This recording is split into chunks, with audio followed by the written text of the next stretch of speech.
Hello, hello. Hi, everyone. Welcome back to another episode of Sober Yoga Girl Podcast. And I'm so excited on this episode to have Anneka Reece with us again. She's been on a few different podcast episodes so far along the way, talking about her sobriety journey. And in this particular episode, we're actually recording it live as part of the Mindful Life Practice membership. And these are our big talks that we do every single Friday, where we're bringing in guests on a different theme to share about something in particular that they're an expert in. And so if you join our membership, you can actually join us live, be part of the live conversation, and then ask any questions at the end. But if you're listening in, that is kind of what we're doing today. And Anneka has been invited today because she is an alcohol-free manifestation coach, and she's going to be sharing a little bit with us about sobriety and intuition and how our sober journey can help us become more intuitive. So welcome, Anneka. How are you? I'm good. Thank you. It's so good to be here. Good to have you. So good. All right. So I'm going to lead us through a little grounding practice, a little grounding meditation, and then I'm going to switch it over to Anneka. So let's come into a comfortable shape wherever you are, and maybe closing the eyes or settling the gaze. Just take some deep breaths in and out. As you're breathing in and breathing out, notice some of the things that you can hear, the things you can feel, some of the things you can sense in your space. Just establish what your intention is for being in this session, this conversation. And then when you're ready, you can just gently open the eyes again. All right, fabulous. So I'm going to pass the microphone over to Anneka. Hello, everybody. So thanks for my introduction, Alex. Just kind of repeat, my name's Anneka. I'm a health and mindset coach, and I specialize in alcohol-free living and manifestation. And it is my mission to show the world that alcohol is a manifestation block. And one of the many reasons why alcohol is a manifestation block is because it blocks our relationship with our intuition. Notice I say it blocks our relationship with our intuition. Our intuition doesn't go anywhere. You're not blocked. You don't not have it. You're not broken. You are just as psychic as most psychic people in the world. It's your relationship with that voice that you might not have developed yet.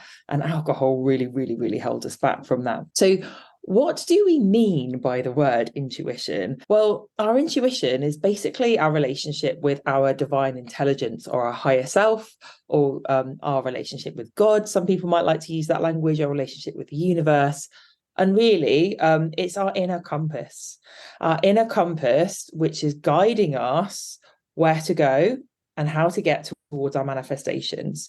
Our inner compass is always showing us the way to go. But the problem is that in modern society, and actually, when I say modern society, I mean that very extravagantly. In the modern world, i.e. after prehistoric caveman times where we became quote unquote civilized, we have been trained and brainwashed to disregard our intuition, to call it silly, to block it out, and to shut it down. And one of the reasons that that's happened is because we've been in a system of patriarchy, a system where the masculine, and when I say masculine, I'm not actually necessarily talking about gender, I'm talking about the yin and yang energy. So the yang masculine energy has been put on a pedestal, and we've been brainwashed that we need to be in this energy all the time. So many women I work with are so in the masculine, and I have been as well, and I still, we should be in both, right? Neither is good nor bad, but when we put one above the other, that's where we create imbalances. If we're going to boil down masculine and feminine energy to really, really, really simple terms, and of course they're much more complex than this, but you could put, to oppose them against each other, we could say that the masculine is the logical part of us, and the feminine is the intuitive part of us. Now, of course, when we're in perfect symbiosis, in balance, then both of these work together beautifully and they support each other. We don't want to get rid of our masculine side, but we want it to work with our feminine side rather than shut our feminine side down. And we've been trained and brainwashed to use our logic to shut down our intuition and to go, no, I'm not going to listen to that. That's nonsense. One of my teachers, my Reiki teacher, actually explained masculine and feminine energy really well when she said, really two sides of the same coin. They should be working together. It's like they're both sat in a car and the masculine energy is driving it and the feminine energy is reading the map. Like they're both necessary, but they need to work together, not against each other. So in this Aquarian age that we're now in, we are in what many are calling the Great Awakening. And everyone listening to this podcast, you can consider yourself amongst those that are waking up, have woken up. I mean, I think we're always in a process of waking up. There's always more waking up to do, but there is a mass awakening going on. I mean, if we turn the clock back 5 years, half the stuff that we engage with and talk about, like really, without even thinking about it now, we're talking about, inner child healing, the great ascension, masculine and feminine energy, all of this stuff. Like, I don't know about you, but 5 years ago, I'd have been like, what? And now it's just, everyone's like, yeah, I know about that. My parents know about that. I mean, partly because I've taught them it, but people are waking up, and so many of us are coming more online with our feminine energies, men included, and starting to value our intuition again, and not to shut it down, and seeing it as being actually quite powerful.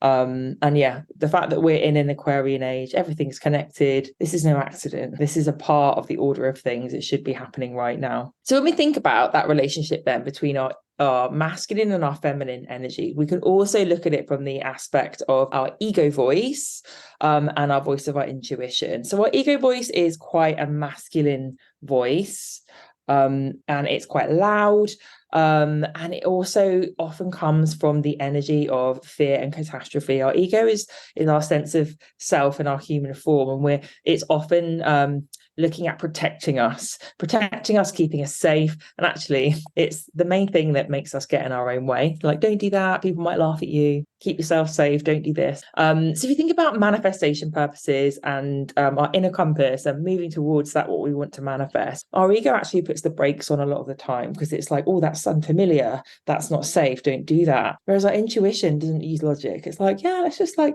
party on down over there.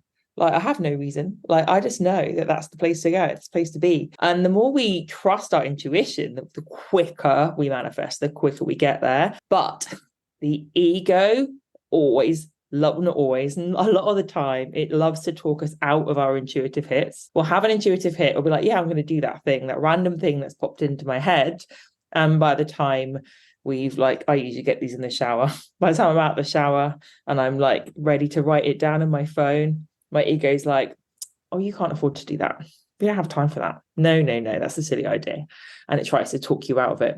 One of the reasons that alcohol affects our intuition so much is because our ego voice becomes a lot louder when we're drinking every day. Because if our ego voice is fueled by the energy of fear and catastrophe, alcohol fuels that energy so much. Anyone who's had a hangover can vouch for that, right? Fear and catastrophe are very loud when we're hungover. We feel very anxious. Everything feels very overwhelming.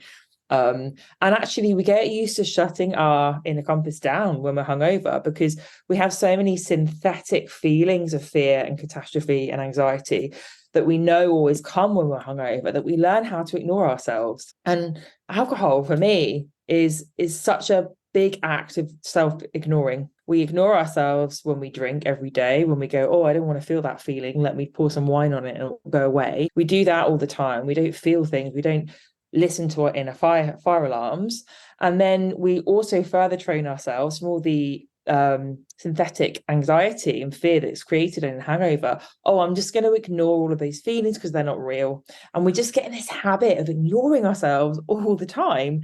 And again, that's the opposite of being intuitive. To be intuitive is to listen, is to tune into ourselves and to notice like hunches, like changes in feelings, changes in emotional state, and to trust them and go, well, that's really interesting. Like, I'm picking up a different energy now, right? Where's that come from? And when we're continually inebriating ourselves, of course, we can't trust those subtle shifts in energy. We're like, is that me? Or is that just because I'm hungover?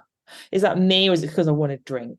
It really throws us out of whack. And really, our intuition is such a soft, subtle voice. So if you think of your ego, it's like a big foghorn, and I often talk about washing machine brain. I'm sure everyone listening can relate to this. You know, when you're feeling anxious about something and you can't let it go, and it's going around and around and around your head, and you're like, oh my God, I'm still worrying about that thing. And it's like a loop, a thought loop that just keeps going, washing machine brain. Let me tell you now, if you're ever trying to separate the difference between your intuition and your ego, let me reassure you, if something's going round and round and round and round your brain, it is not your intuition, it's your ego. So you can, like, that's just such a great thing to remember.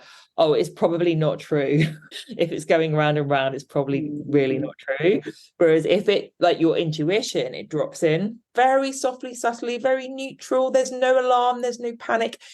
You might have a feeling of being like uncomfortable if it's asking you to move away from something, but you won't feel dysregulated from your intuition. You'll just be like, oh, I just know I need to not go in that building. I don't know why. I just know I mustn't, or I don't want to talk to that person. Something's telling me not to. But our intuition drops in and then it drops out again. It's so easy to ignore for this reason, because it's so subtle, it's so neutral, it drops in. If you don't want to listen to it, it flies off straight away anyway, and it's gone and you can just forget about it. And again, that's another reason why when we're drinking, it's so easy to ignore. It's like we've got this soft dripping tap. The dripping tap never goes anywhere, which is your voice of intuition. It's always there. But when we're playing, let's imagine like really loud drum and bass, and we've got a massive subwoofer, which is our ego, you ain't going to hear the dripping tap. The dripping tap's got no chance. It might be giving you absolute gold dust of how to manifest and where to go next. But if you're playing your drum and bass that loud, you're not going to get that info. So when we move into our sober journey, we give ourselves the gift of reconnecting with our intuition, and we basically start a process of learning to trust ourselves and trust our feelings again. And, you know, before, when we were creating all these synthetic feelings of anxiety and stress, and we were ignoring ourselves all the time by drinking, really, for me, becoming sober is a process of listening to ourselves again. It's a process of, okay, I'm not going to shut myself down anymore. I'm here, I'm ready. And really thinking about the work that we do on ourselves, it's where we really step into authentic reparenting, isn't it? It's like, you know, our inner child has been crying from nightmares, and when we've been drinking, we've just been shutting the door and telling it to go back to bed. And when we stop drinking, we're like, hey, it's okay. Like, what happened? What did you dream about? It's okay, it's not real. Well, let's have a hot cup of cocoa and then I'll put you back to bed. That's kind of what we do to ourselves when we stop drinking, right? We let ourselves feel those feelings. And at the beginning of sobriety, I mean, at any point, but certainly at the beginning, many of us have some difficult stuff to work through, because it's like all of those nightmares that we've been like shoving back under the bed for so many years, like, yeah, they come out, and we actually look at them and we sit with ourselves and we let ourselves like be our inner child and tell ourselves what the nightmare was about, but we get to then not be scared of it anymore, right? So it's this kind of beautiful process that we go through.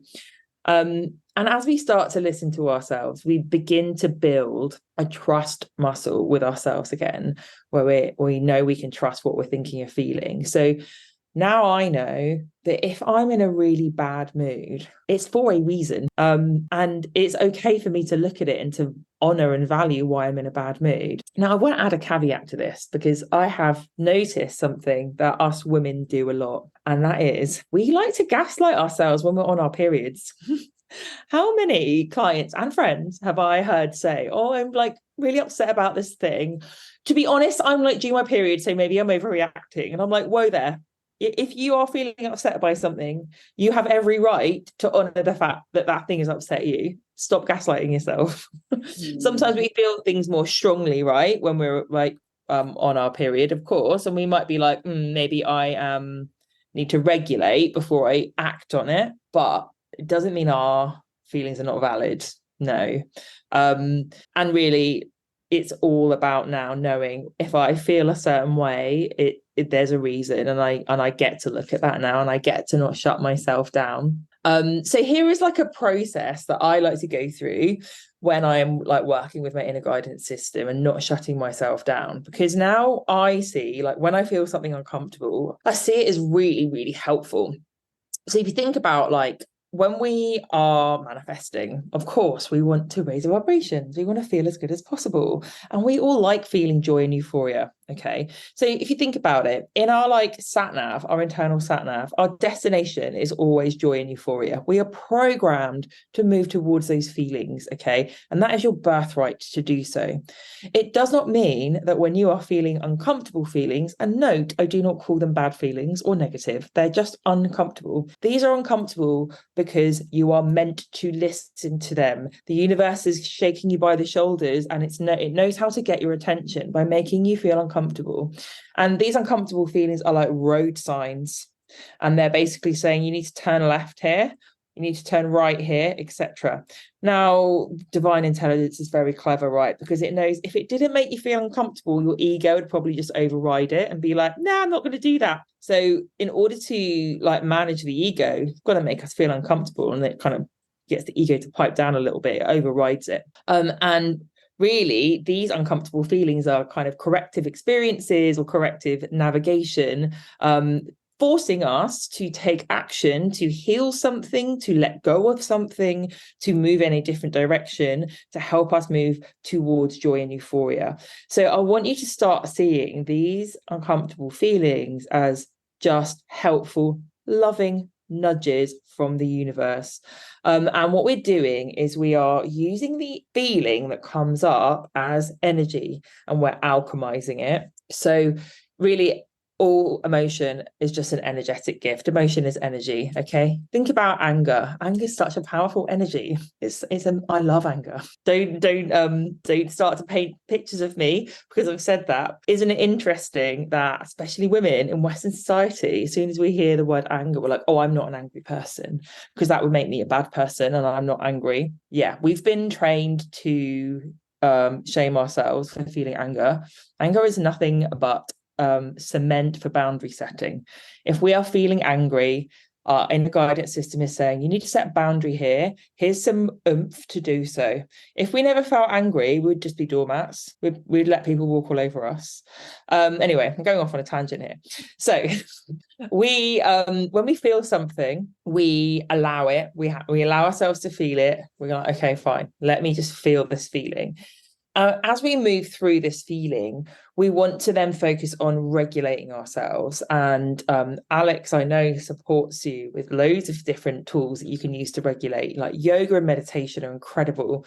Any kind of movement, to be honest, is amazing for regulating yourself when you're feeling something uncomfortable. Walking, running, yoga, like anything, any movement, shaking. If you haven't got time to do like a full exercise session, just standing up and down, jumping up and down and shaking is really, really helpful. And then once we've regulated, then we get to connect in with our intuition. And when we do this, we can make sense of ourselves and we can receive guidance as to how to alchemize our feelings and take aligned action. So sometimes we might connect with our intuition and be like, all right, I'm feeling angry because that person's taking advantage of me, and I need to tell them no.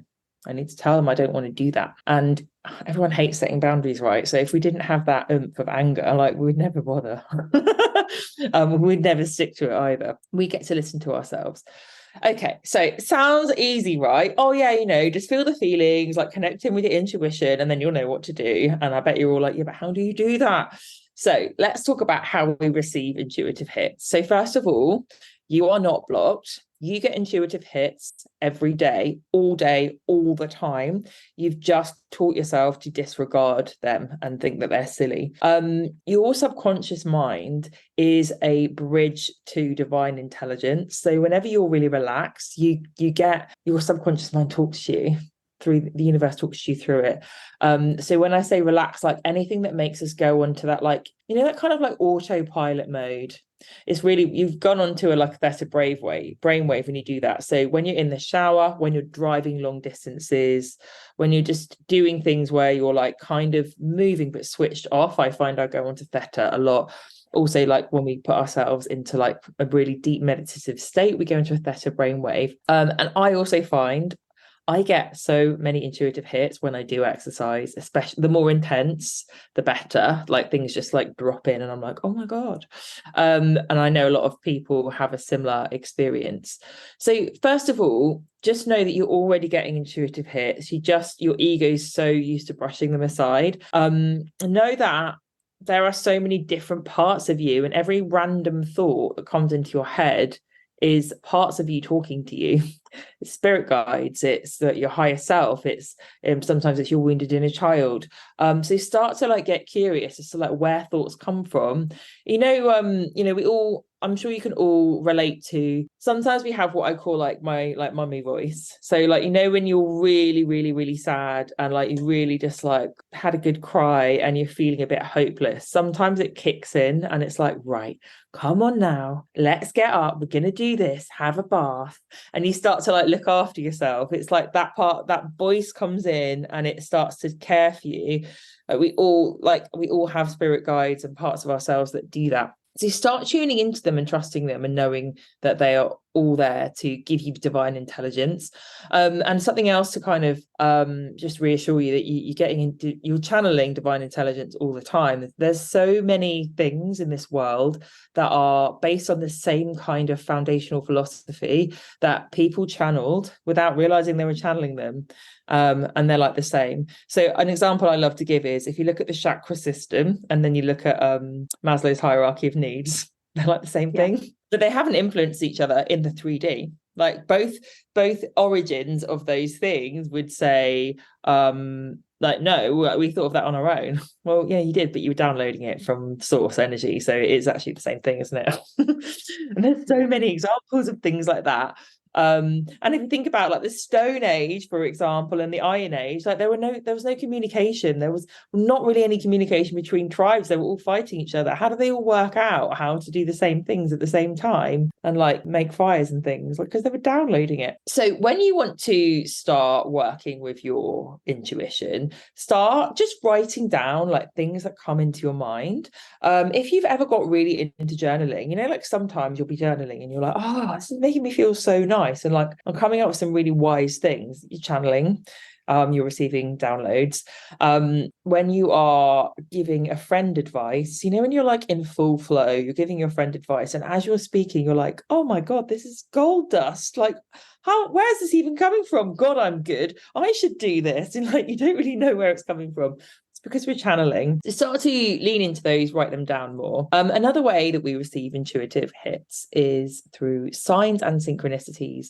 So if you start noticing, like, I don't know why, but I keep seeing this number everywhere, or I keep seeing sunflowers everywhere, start to get curious as to like, what do those things mean to me? You don't need to look them up and see what they mean to someone else. Start to think about what they mean to you, and what your brain is trying to tell you. So for example, if you're like seeing sunflowers everywhere, like, it's so weird, I just keep seeing them everywhere I go. Like people have got them on their clothes. I just see them in vases everywhere. Like, what do sunflowers mean to me? They mean like new beginnings. They mean happiness. They mean like it's time to like make hay while the sun shines. It means golden era. That's what it means to me. Okay, so I want to teach you something now that's really, really powerful, as a way of connecting with your intuition. And it is teaching you how to use your imagination to connect with your intuition. And this is a really important thing to learn because it's a classic example when we talk about imagination, classic example of how our ego blocks our intuition or shuts it down and discards it. Because how many times have you tried to like be psychic or like do a meditation and you're like, and you might have done one with Alex and she'd have led like a beautiful meditation and been like, what is your higher self telling you? And you might have looked inwards and then you've gone, oh, for goodness sake, I'm just making it all up. I can't do it. My brain's just making stuff up. My imagination's just doing it. It's not even real. Yeah, your imagination is part of your intuition. Like your imagination and your dreams, like they work together and that's your intuition, right? So start seeing your imagination as a tool, a part of your intuition. And I'm going to help you understand this now through this little meditation or kind of visualization that I'm going to guide you through. So actually, Alex, would you mind if I use you as like a volunteer and we'll like do it out loud together? For sure. Yeah, I'm happy to. Okay, so I would like you, so don't choose anything too personal, because obviously I want you to talk about it out loud. So I'd like you to think about something like a problem that you'd like to solve, or something that is not making sense to you right now that's like causing an issue. Okay, I think I have something. Okay, so could you just tell us what that is so that we can like do it out loud together? Yeah. So I think something that's been an overarching theme for me for so long is that I feel this like draw and pull to live in Bali. And yet, at times it can feel like it's really being here and the time zones and me trying to connect with people in like North America and Europe, for example. It's like my life would be so much easier if I lived in a time zone that was more aligned with like the rest of the people that I work with, And so that's something that's been really I've been thinking about for like ever since I moved to Bali. Really, is like I love being here, but I also think that my life would be easier in many ways if I lived somewhere else. So Okay. is that a good problem? I love that's a perfect problem. Great. So don't overthink this. I want you to do it really, really quickly. Just tell me whatever comes through. It doesn't really matter what you pick at all. I just want you to pick a symbol that we're going to use to explore this theme. And what's coming to your mind? A hummingbird. Okay, lovely. Okay, so if you just close your eyes down, I want you to visualize that hummingbird, like fully use your imagination. Show that hummingbird in front of you in as much detail as possible. So I want you to think about how big it is, what colors it is, what background it's in, does it look like? And I'm going to ask you to tell me about this in more detail. So tell me, Alex, how big is this hummingbird? Like the size of my hand. Okay. And tell me more about like what its physical appearance is like. He's like a blue, but it's like, I don't know how to describe this blue. It's not royal blue, it's not sky blue. It's a deep but also like pastel blue. And he has some like black little accents like on his wings, and he really has flapping wings. Okay, so he's really got flapping wings. So his flapping wings, is he like flying around? Tell me how he's flying. He's not really going far. They're just flapping. He's like staying still, but they're just flapping. Or like kind of like treading water, like Yeah. staying still but flapping. Okay. And how is he feeling? Like how does he seem happy? Like give me some feelings that he's feeling. I mean, he doesn't seem sad. He seems content. Okay, cool. And what's going on in the background of this picture? It's like just sky. It's just blue sky. Just lots and lots of blue sky. Okay, cool. Yeah. Are there any other creatures around? No, I mean there weren't until you just asked me. And when you asked me, I started to see like some greenery, some grass, and like some caterpillars, but I didn't see them before. Okay. And I suppose they're like on the ground and he's in the sky. Yeah. Okay, cool. All right. So you can open your eyes now. So as you will have heard, I told Alex that she had to think of a symbol. Now, I think we could probably all agree that if I asked you all to think of a hummingbird and I asked you all of those questions separately and you couldn't hear and influence each other, what your imagination would have showed you would have been totally different. Okay. Mm-hmm. So our imagination, like, why does it present things in the way that it does? Because you're not really like controlling that as such. Like you can if you want to, but you've decided to look at a hummingbird and that's what you get shown and that's what you see. Where's that coming from? That's your higher self, that your subconscious speaks in pictures, it speaks through your imagination. So now that we've got this image, and you can do this on your own, you can do it with a partner, you can do it through drawing as well. Now that we've got this image, much like we would analyze a dream, which psychiatrists across the world would agree, like analyzing dreams is a very, very helpful way of finding out what's going on in our subconscious mind. This is no different. Yeah, we're just doing it consciously. So Alex, and again, remember, this is not about what I think because it's not my subconscious. Alex knows her subconscious. And as I ask her these questions, like our body's talking to us. So like if I said to you, do you think it means this? You would know in your body, no, doesn't really feel right. or oh yes, that really lights me up when you say that. That really resonates. Our body's always giving us the yes and the no feeling. Okay. So Alex, talk to me about, why do you think the bird is on this background of, like you said, blue, like said blue twice there. Like, what's that about? As you ask me that, the only thing that comes to mind is how drawn I am to the ocean and being in like big open blue spaces, like ocean blue and like blue sky. And I just spent 10 days at the beach. I went to 3 different beaches for like 10 days, and now I'm back at work in the jungle, which is also beautiful. But I think I'm seeing this bird in like this open space. And tell me if this resonates. What I'm hearing when you say that is freedom. Like, does that resonate? Or freedom, adventure? Mm-hmm. Freedom does resonate. Okay. And when you were saying blue, you had such a good, like a happy tone. When I said, where's the bird? That was such a basic, could be a boring question, right? But you were like, just blue. It was this like lovely energy behind that. Okay, so I've got this happy feeling of freedom in this background that your subconscious is giving you. And now let's talk about what the bird is doing, because we've got this pretty vast background. And let's also talk about like the ocean and the sky kind of represent like infinite potential, right? There's no ends to them. We've now got this image of the bird flapping its wings, but it isn't going anywhere. Like, what's that about? You know what I think that resonates with me is that what I'm thinking of is this idea of like having one anchored spot. As much as I am someone that loves to travel and loves to explore, I think it's important to me to have a place that I can call my home, you know? Yeah, because you used the word content when you were describing it. So it's not like a flapping, there's no stuck energy in that. There's an anchored vibe. Like, it makes the vastness of the blue less overwhelming, right? Yeah. Okay.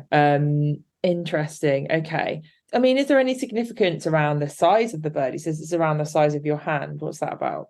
You know what? I realized when I said that I should have described it. He was smaller than my hand. Like, he was like this fist, really small bird. I don't know why he's so small. I'm not sure. Maybe it continues on with this idea of freedom and lightness and okay. And any significance around his colors? You said he's blue, but he's also like a pastel blue with black accents. I feel like I may have seen this bird before.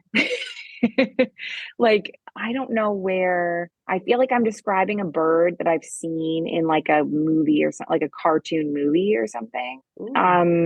Okay, so if that's come from a cartoon, is there like a childlike playfulness around how this bird makes you feel? Like, I'm hearing like creative, like fun feeling from the cartoon image there. I'm thinking of this really random movie right now that I feel like it might be connected to.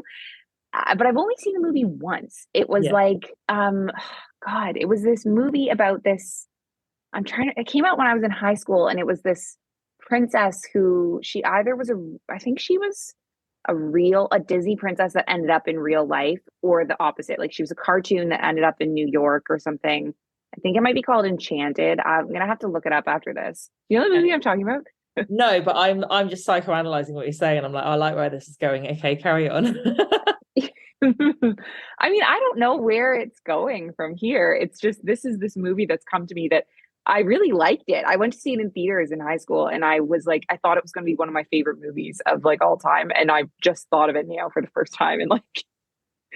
Okay, so you're describing a movie where a Disney princess is in the real world. So we think of Disney princesses, right? They have everything, don't they? They have the happy ever after. They are like, quote unquote, perfect. They're happy all the time. Like, everything's great in Disneyland. Yeah. What's your subconscious telling you about where you are right now? It's like, if we add that layer on top of this vast landscape of freedom and this kind of staying still as being like this contented, safe feeling, what element is that adding? Well, I think I've gotten a few different takeaways from this in terms of I don't know if it necessarily means I need to leave Bali right now, but I think it means I think I am feeling content in this place being right now's home. Um, but I also feel like I do need to spend more time down at like the ocean and in open spaces. And also then this idea of freedom is like I need to be migrating my life to be so like so one of my things is like, well, I'm not in the right time zone. I'm working so late, but I also want freedom. And so maybe I can just like I'm the one that sets my own schedule. So maybe I can just like not make myself work in the middle of the night. Like there's all these things that I'm like, okay, it doesn't necessarily mean that it's not Bali right now, but there are all these elements that need to be honored in this home that can be honored in this home, Yeah, because something that, and tell me if this resonates, something that I was kind of like seeing when you were like telling me about the film, I'm like, your subconscious is reminding you that you're the magician here. Like you're the Disney, you're the Disney like princess of your own life. You're the main character. And you were in this ocean of infinite potential. Like you are working in the middle of the night because you think you have to, but you don't have to do anything. It's so Like true. do what you want, just like a Disney princess would. It's so true. Yeah. So did you find that, like, have you done anything like that before, or like, did you find it helpful?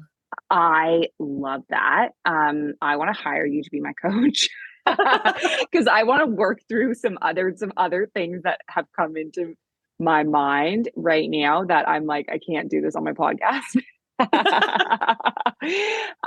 But yeah, wow, that was so powerful. And then I was thinking a little bit about some of the different ways in which I guide meditations and how can I make it more intuitive. Like for example, one meditation that I led today, I think was intuitive in that similar. It was guiding people into like, okay, connect to this memory. What does it feel like? Like, whereas versus the other way in which I might guide a meditation, which would be literally describing a place where a person is. And I just think that was such a beautiful invitation that you gave me to come up with my own little world. Yeah, it was beautiful. I loved it. Oh, I'm so pleased you liked it. And just to kind of break that down for you and everyone listening, like, note the order that we did this. So we started off with no words. Well, the words were describing the picture, but we were not trying to intellectualize anything. We turned that part of Alex's brain off. That's like the analytical, the masculine side of us. We told that part of us to stop, to be quiet. And we completely lent into, I'm literally just imagining something. I'm not attaching any meaning to it whatsoever. What's my brain showing me? And we went into as much detail with that as we could. And like when you're doing that on your own, you could go into even more detail. And if you're a really arty person, I'm not as like that good at drawing, but if you are someone that's like that, you can do this with just doodling and pictures and then analyze it afterwards. And again, psychiatrists have been doing this for like centuries, I don't know, 100 years. Getting people to analyze their own doodles and things like that. So we do that a bit first. We open up, that's our intuition, and then we're decoding it with our masculine side, with our logical side. We're like, oh, okay. And it's actually no different, right, to when we were at school and we were analyzing poems.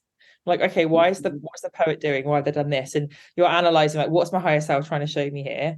And again, you don't have to do what you did at school, which is, I don't know, did the poet actually think that, or were we just like going off on a tangent? Because you're connecting back into your body all the time. And when I was giving you suggestions, I was saying, does it resonate? Does it resonate? And if it does, you're like, oh, yes. And if it doesn't, sometimes I say to clients that, and they're like, nah, I'm not feeling that one. Okay, fine, let's go this way then. But yeah, I'm so glad you found it helpful. It was amazing. It was like I really enjoyed that. Yeah. And I think I've taken away a lot from my own. I think I've come to a realization of like, this is definitely a beautiful home for me right now. And I just need to keep bringing in the things that are important to me. Like I work for a month at a time for 20. I have my clients in for like 22 days on a yoga teacher training. And then I get about like a week off. And what I've been doing is every time I get a week off, I'm going to the beach and just like keep bringing that element into my life and keep bringing in the things that are important to me. Amazing. And just kind of like pulling back from this now and having a bit of a bird's eye perspective, this is something that's in our toolkit, our intuition. And, you know, we're not connected to our intuition all the time. Of course, we're not. We're like going about our lives. What are the moments where we really need to say, right, stop, listen to your intuition? Like, what do I need to ask myself? They are the moments when we feel that we are being triggered or that we are being presented with like a test from the universe, when we feel uncomfortable. Well, I don't like this feeling. Something's not right. I don't feel good. I feel out of alignment. So we feel it to heal it. We just like let it run through us. We use our somatic techniques, whether that be yoga, walking, running, any kind of movement to move it through us. We regulate our nervous system, and then we come back to our intuition and we say, okay, universe, what are you trying to tell me? Where are we going now? Because your sat nav's basically just going, make a U-turn, make a U-turn. Oh, for God's sake. Yeah. Yeah. This was so amazing. I learned so much, and I definitely, my like action steps are one, hire Anneka. Like that was amazing. I'd love But that. two, I also just want to listen to it again and just take in, because there were so many brilliant metaphors that help me perceive concepts in a different way, and so many different elements brought into it than I thought would be in this conversation. So yeah, it was just amazing. Oh, that's made me so happy. I'm so pleased, Alex. And as always, it's just so lovely to connect with you and to say hi. So yeah, thanks for that. And before I wrap it up, I just want to ask you, is there any like thing coming up right now in your programs or your offerings that you want to share with us, and where can everyone find you? Yeah, so I'm actually launching the next round of Sober and Soulful on Monday, the 4th of September. So if you're listening to this live, then there's still time. You can sign up as late as Monday. If you are listening to this after, the next round launches in January, so you can still contact me and get in the waitlist for that. That's my 6-week course, which it guides you through learning about how alcohol is a manifestation block, and how to let go of FOMO. However, if you just want one-to-one coaching, you want to do more things like Alex and I did today, and you want me to guide you through your like little tests that are coming up in your manifestation process and make it super bespoke for you, then I offer one-to-one coaching programs, and you can book in a free discovery call with me by emailing me at thrive@coachingbyaneka.co.uk, or you can follow me on TikTok at coachingbyaneka, TikTok is at coachingbyaneka_official, and Instagram is at coachingbyaneka. Anneka is spelled Anneka. Amazing. Oh, thank you so much. So this conversation we recorded live on Zoom as part of our new big talks. So this is for Mindful Life Practice members. We have a monthly theme. This one is sobriety and intuition. And so if you are a member, you're welcome to join us live every single Friday, where we'll have a different guest. And if you're not, we will later be uploading them as podcast episodes later on. So yeah, thank you so much. This is amazing. Lovely. I'll catch up with you soon. Sounds good. Take care.